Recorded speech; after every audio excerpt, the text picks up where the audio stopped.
पिछले 9 साढ़े 9 साल से सरकार के साथ अधिकारी कर्मचारी भाजपा के नेताओं के द्वारा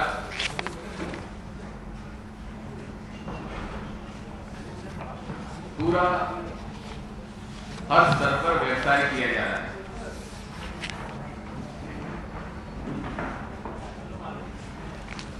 चाहे जमीन के मसले हो, चाहे खनिज के मसले हो,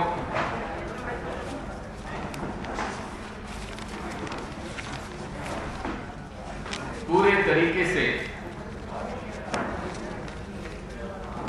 भाजपा की सरकार ने नियम, कायदा, कानून को बलाए ताक रखकर अपने लोगों को फायदा पहुंचाया है।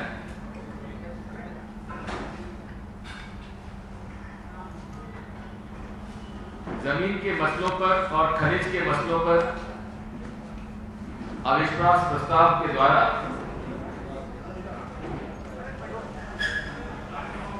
सप्रमाण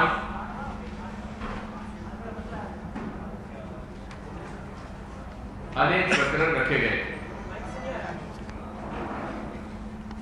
अविश्वास प्रस्ताव जो पहला रखा गया था उसके एक भी प्रकरण का माननीय मुख्यमंत्री जी ने अपने उत्तर में उल्लेख नहीं किया, न उसका जवाब दिया। और दूसरे अविश्वास प्रस्ताव में उनके 7 रिश्तेदारों के विरुद्ध जो नियमों के विपरीत कार्य करने के उदाहरण प्रकरण माननीय विपक्ष के नेताजी ने और कांग्रेस विधायक दल ने अविश्वास प्रस्ताव में रखे थे। और इस अविश्वास प्रस्ताव को विधानसभा की कार्य मंत्रणा समिति ने स्वीकार कर लिया था चर्चा के लिए। चर्चा के लिए नाम भी पुकार लिया गया था अजय सिंह जी का, नेता प्रतिपक्ष का। उसके बाद जो घटनाक्रम हुआ उससे आप अवगत हैं। और सरकार ने उस अविश्वास प्रस्ताव का सामना करने का साहस नहीं दिखाया और इस विधानसभा का आखिरी सत्र होने के बावजूद भी बिना प्रक्रिया अपनाए समस्त संसदीय प्रणाली को न अपनाते हुए संसदीय प्रणाली के सारे नियम और कानून को तोड़ते हुए, व्यवस्थाओं को तोड़ते हुए उन्होंने सत्र का अवसान कर दिया। स्वयं माननीय राज्यपाल जी ने इस बात का उल्लेख किया है।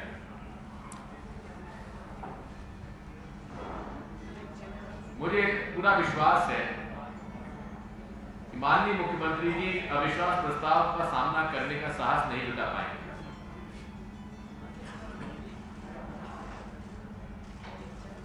और तो और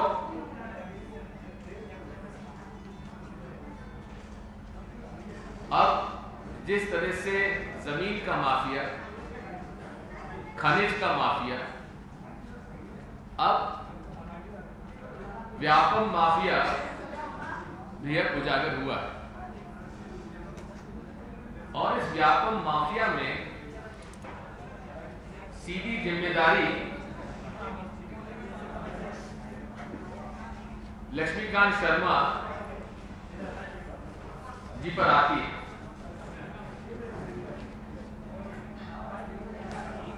और ऐसा प्रतीत होता है कि वही पार्टनरशिप जो लक्ष्मीकांत शर्मा जी की खनिज मंत्री के रूप में सुधीर शर्मा जी के साथ रही, वही पार्टनरशिप लक्ष्मीकांत शर्मा जी की और सुधीर शर्मा जी की व्यापम में भी रही।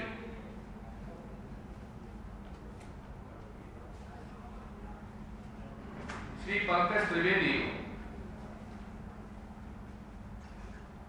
जो कि इंदौर के आर्ट्स कॉलेज में, कॉमर्स कॉलेज में असिस्टेंट प्रोफेसर थे, उनको डायरेक्टर एवं कंट्रोलर एग्जामिनेशन के ऊपर पदस्थापना कर दी। सामान्य तौर पर इस पद पर किसी आईएएस अफसर की नियुक्ति होती है और डायरेक्टर और कंट्रोलर के दो अलग अलग पद हैं, लेकिन माननीय मंत्री जी ने कंट्रोलर और डायरेक्टर का दोनों का पद पर ही पंकज त्रिवेदी जी की नियुक्ति कर दी गई और नियुक्ति के पश्चात अब ये बात सामने आती जा रही है कि किस प्रकार से समस्त व्यापम की परीक्षाओं में पैसा लेकर कंप्यूटर्स के माध्यम से जिन लोगों से पैसा मिल जाता था उन लोगों की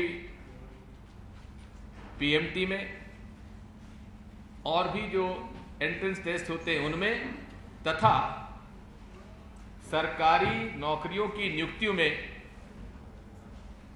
व्यापम में भ्रष्टाचार फैला हुआ था।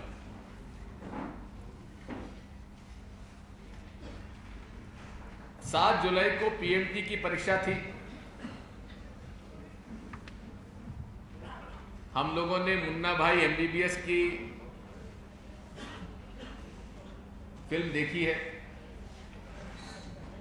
एक मुन्ना भाई के प्रकरण में पूरी फिल्म बन गई और यहां सैकड़ों मुन्ना भाई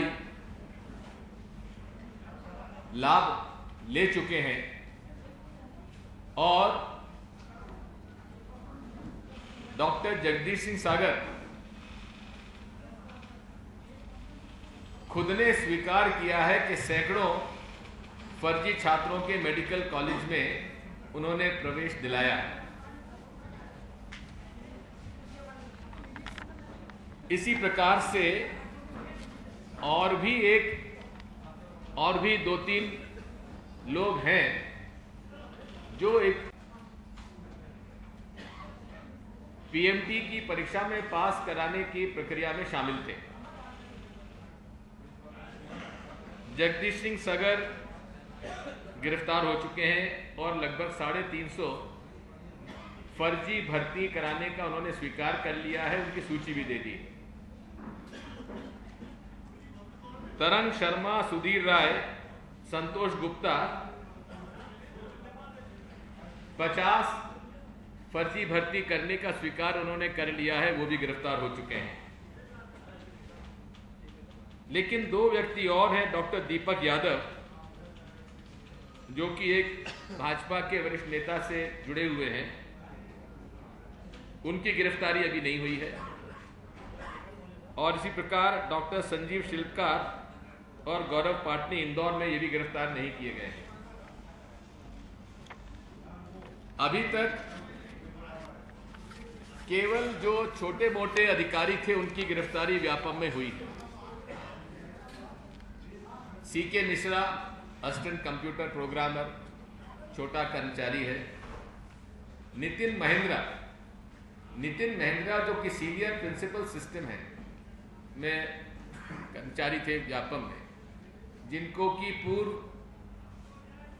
अध्यक्ष ने गड़बड़ी करने के कारण निकाला था, उनको वापस ले लिया गया, उनकी गिरफ्तारी हुई है। एक अजय सेन है, सीनियर सिस्टम एनालिस्ट, उनकी गिरफ्तारी हुई है। लेकिन जो किंगपिन है इस पूरे प्रक्रिया में श्री पंकज त्रिवेदी, उनका ना तो सस्पेंशन हुआ ना गिरफ्तारी हुई। मेरा यह आरोप है कि संपूर्ण भारतीय जनता पार्टी की सरकार, मुख्यमंत्री से लेकर टेक्निकल एजुकेशन मिनिस्टर तक उनका संरक्षण कर रहे हैं, क्योंकि वे सीधे सुधीर शर्मा जी से जुड़े हुए हैं। जिन सुधीर शर्मा जी ने पिछले 9 साल में 4,500 करोड़ की संपत्ति अर्जित की है, जिसको कि इनकम टैक्स अथॉरिटीज ने मूल्यांकन किया है।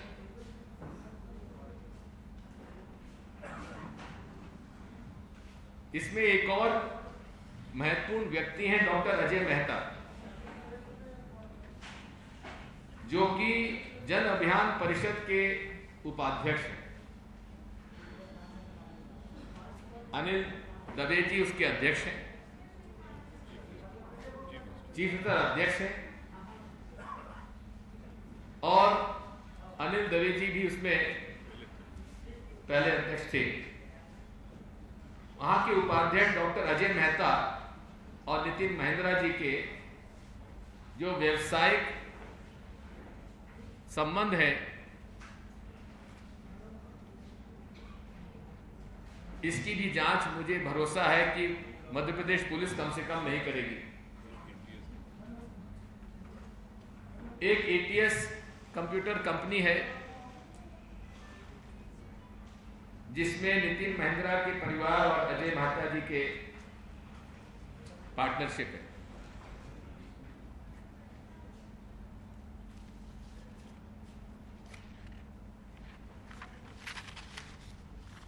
इस बात पर मुझे और ज्यादा आश्चर्य होता है कि 7 जुलाई को यह सारा प्रकरण व्यापम की गड़बड़ियों के सारी बात उजागर होने के बाद 29 जुलाई को 2013 को मध्य प्रदेश सरकार ने कैबिनेट मीटिंग में अब यह तय कर लिया है कि जितने भी सरकारी कर्मचारी, अधिकारी, गवर्नमेंट, सेमी गवर्नमेंट, अब सबकी भर्ती व्यापम के माध्यम से होगी।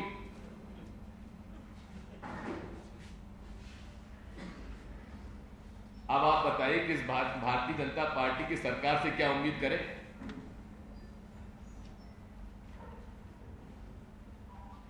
इस प्रदेश के लाखों छात्राएं जिनकी नियुक्ति सरकारी पद पर हो सकती थी। पहली बात तो यह है कि मेरे कार्यकाल में किसी भी सरकारी भर्ती में शिक्षित बेरोजगारों से कोई फीस नहीं ली जाती थी, लेकिन भारतीय जनता पार्टी की सरकार में जितनी भी सरकारी भर्तियां हुई हैं उनमें हर व्यक्ति से फीस ली गई है और हजारों करोड़ रुपए इकट्ठे किए गए। आज वो लोग जिन्होंने आशा और उम्मीद के साथ व्यापम की परीक्षा पर भरोसा करके, सरकार के ऊपर भरोसा करके फीस जमा करके आवेदन दिया, लेकिन उनके पास श्री पंकज त्रिवेदी और भारतीय जनता पार्टी के दलालों तक पहुंच नहीं थी, जिसकी वजह से शायद काबिल लड़के भी पीछे छूट गए। और वही प्रीएमटी में भी हुआ, पीएमटी में भी यही हुआ, प्री मेडिकल टेस्ट। और कुछ रेट्स हमको जानकारी मिली है। क्लास 4 के लिए 50,000, जैसे कि मेन्यू लिस्ट होती है ना, चतुर्थ श्रेणी कर्मचारी 50,000, तृतीय श्रेणी 1.25 लाख, द्वितीय श्रेणी 4.5 से 10 लाख, पीएमटी 5 से 10 लाख और वेटरनरी में एडमिशन 3 लाख। इस तरह की रेट लिस्ट बाजार में प्रचलित है। हमें उम्मीद नहीं है कि मध्य प्रदेश की सरकार इस पूरे प्रकरण में जब पकड़े जाने के बाद इतना भरोसा व्यापम पर फिर किया जा रहा है कि अब सारी नियुक्तियां व्यापम के माध्यम से होगी, तो आप पता लगा सकते हैं कि आने वाले समय में इससे बड़ा फ्रॉड और कोई नहीं हो सकता। लाखों युवकों के साथ इन लोगों ने धोखा किया है और इसलिए हमारी ये मांग है कि जितने भी फर्जी भर्तियां हुई हैं, जिनके नाम आए हैं, उन सबके खिलाफ भी कार्रवाई की जाना चाहिए, उनके खिलाफ भी क्रिमिनल केसेस रजिस्टर होना चाहिए और उनको मेडिकल कॉलेज के से तत्काल निकालना चाहिए।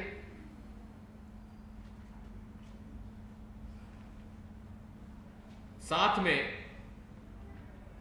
काउंसलिंग चालू हो रही है,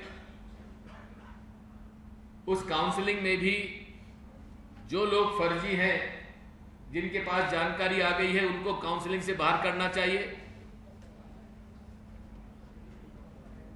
और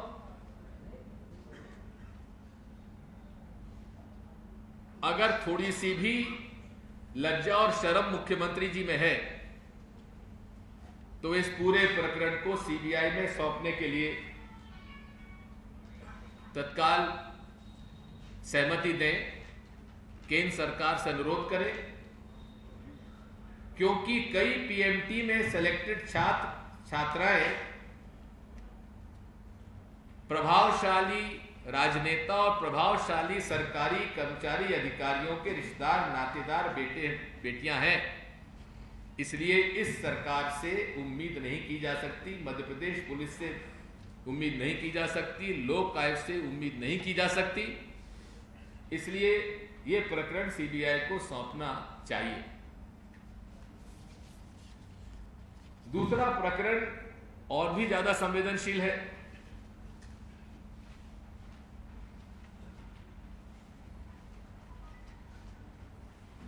जो बड़े बड़ी फार्मास्यूटिकल कंपनीज अपने ड्रग्स को ट्रायल करने के लिए जो मेंटली चैलेंज्ड लोग होते हैं उनके ऊपर किया जाता है और उसकी केंद्र सरकार की नियम प्रक्रिया है। उस नियम प्रक्रिया का पालन नहीं हो पा रहा है। मैं बधाई देता हूं श्री प्रताप गढ़वाल जी, हमारे जो माननीय विधायक हैं, इन्होंने बड़े समय से इस मुद्दों को उठाया हुआ है। अदालत में भी ये प्रकरण चल रहे हैं। हमारे बीच में कुछ 10-12 परिवार के लोग भी यहां मौजूद हैं जो इस ड्रग ट्रायल की वजह से जिनकी मृत्यु हो गई। मध्य प्रदेश सरकार के ईओडब्ल्यू ने उसमें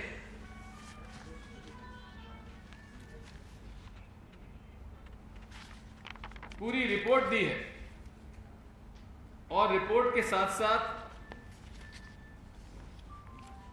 ऐसे अनेक डॉक्टर्स पर को चिन्हित किया है जिन्होंने करोड़ों लाखों रुपए अपने अकाउंट में डायरेक्टली पैसे जमा करा लिए, जबकि नियम है कि ये पैसा पहले सरकार के पास आएगा और सरकार के माध्यम से उनके निजी खातों में जाएगा। उसमें ये भी नियम है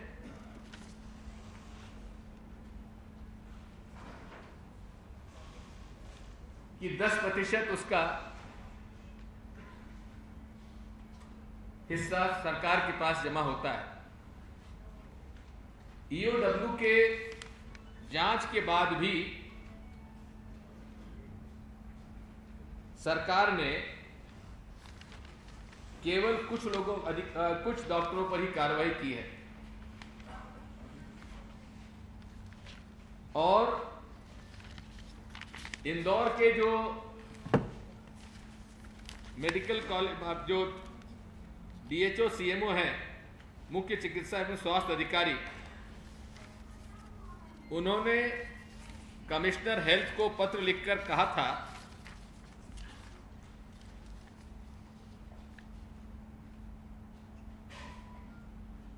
कि संबंधित चिकित्सकों को मेडिकल काउंसिल से पंजीयन निरस्त करने की अनुशंसा की गई है, कोई कार्रवाई नहीं की गई। जांच समिति द्वारा यह भी कहा गया था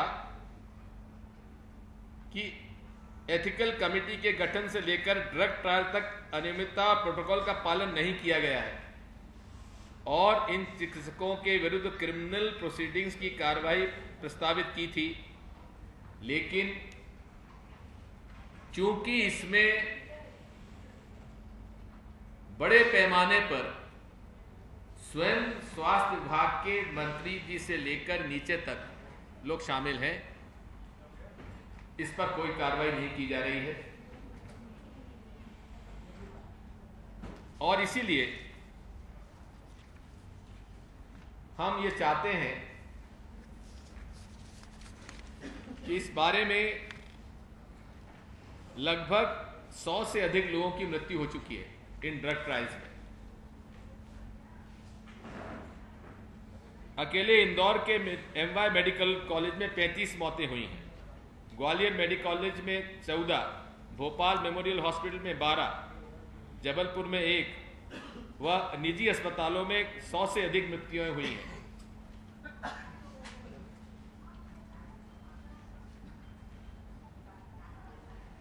और इसमें हमारा ये आरोप है कि जो बड़े बड़े फार्मास्यूटिकल कंपनीज हैं, उनसे स्वास्थ्य मंत्री जी और स्वास्थ्य विभाग के लोगों का एक निजी संपर्क रिश्ता है, जिसकी वजह से कोई कार्रवाई नहीं की जा रही है। और यहाँ तक कि जिन लोगों के परिवार में इन अवैधानिक रूप से किए गए ड्रग ट्रायल के कारण मृत्यु हुई है, उनको मुआवजा तक नहीं दिया गया है।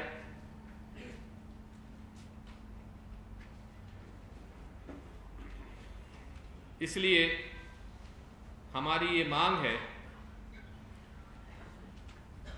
कि प्रथम दृष्टया EOW के जांच में जो डॉक्टर के नाम आए हैं, उन सबको तत्काल निलंबित किया जाए, उनके मेडिकल काउंसिल से जो उनका रजिस्ट्रेशन है वो तत्काल सस्पेंड किया जाए,